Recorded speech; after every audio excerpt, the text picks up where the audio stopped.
un grand nombre de ces élèves du primaire viennent de familles qui luttent pour joindre les deux bouts après les conséquences du tremblement de terre en Haïti.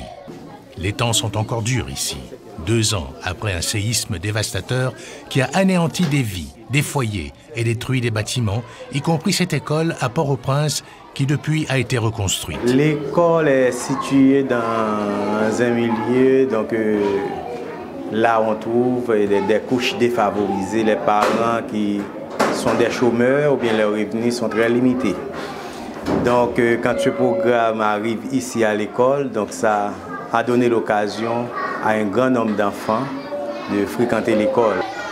Éducation pour tous est un programme dirigé par le gouvernement et cofinancé par la Banque mondiale, dont l'objectif est de donner accès à l'éducation gratuite pour tous les enfants.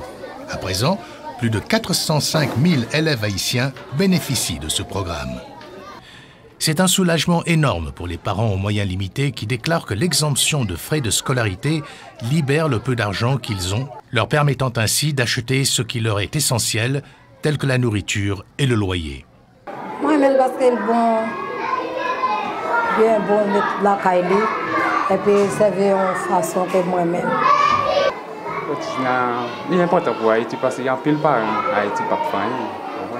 Pas de travail, pas de si mon natale, il faut plus à l'école parce que c'est plus pour travail pour l'école. Depuis le tremblement de terre, la Banque mondiale a financé une exemption de frais de scolarité pour 210 000 enfants. Un nouveau projet de 70 millions de dollars aura pour objectif de continuer à donner accès et à améliorer la qualité d'éducation durant les 3 années à venir.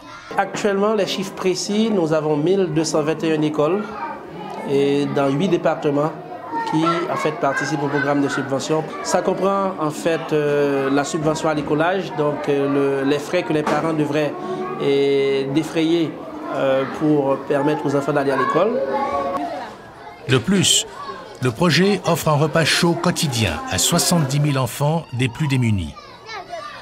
La Banque mondiale a mis sur pied un projet qui permet à des millions de jeunes hommes et femmes des régions les plus pauvres de suivre une formation intensive de 3 années pour devenir de bons enseignants dans le primaire.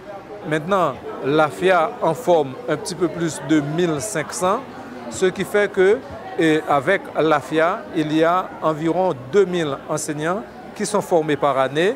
Et si cela continue ainsi, on peut dire que arrivé à 2015, et on aura atteint le quota de 10 000 nouveaux enseignants pour le système, pour pouvoir scolariser, prendre en charge les nouveaux enfants qui arrivent à l'école. Parce que j'ai toujours aimé l'enseignement et lorsqu'on m'a offert cette chance, je l'ai saisie. Et de plus, l'éducation est un petit peu négligée en Haïti et je veux aider mon pays, je veux participer à l'éducation. Je veux aider les jeunes, surtout dans les milieux défavorisés, parce que l'éducation, c'est très important pour un pays. En plus du projet Éducation pour tous, la Banque mondiale a financé un programme urgent de reconstruction d'écoles de structures parasismiques pour résister aux tremblements de terre et aux ouragans dans des régions vulnérables qui n'en avaient pas auparavant. Dans la commune Coq-Chante, au sud-est d'Haïti, cette nouvelle école vient d'être construite. La construction de cette école, normalement avec une nouvelle école, il y a l'espace qui va augmenter la quantité d'inscrits pour l'année. Donc ça veut dire normalement on va augmenter la quantité de personnes pouvant aller à l'école et ça va augmenter le taux de personnes ayant accès à l'éducation dans la communauté. La nouvelle école permettra un enseignement plus à l'aise et plus efficient, aussi bien pour les enseignants que pour les élèves, déclare l'enseignante Michel Dieudonné. Dans mon esprit, ça va rafraîchir mon esprit parce que quand on est dans un endroit propre, attrayant, ça vous stimule, vous vous sentez bien, vous travaillez vraiment dans le bain. En attendant que la nouvelle école ouvre ses portes en janvier, Michel continue à enseigner sa classe de petits de 3 à 5 ans dans un petit espace emprunté à une école privée du coin.